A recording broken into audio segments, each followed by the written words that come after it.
rozumím, je kdy začít cvičit, nebo jestli je třeba 13, 14, 15 moc brzo na to začít cvičit. Jaký na to máš názor?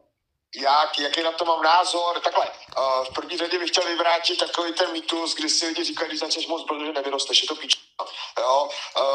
Máš geneticky nastavený prostě v DNA to, jak budeš vysoký, velký, prostě jak ti naroste kostra.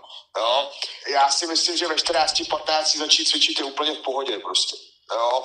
Nejenom, že tě to jakoby vychová, nejenom, že ti to právě a naopak i zlepší ty hormonální hladiny, že ti to jakoby zvýší testosteron a tak dále, ale v těch 14-15 už ti to absolutně nemůže ovlivnit jakoby růst.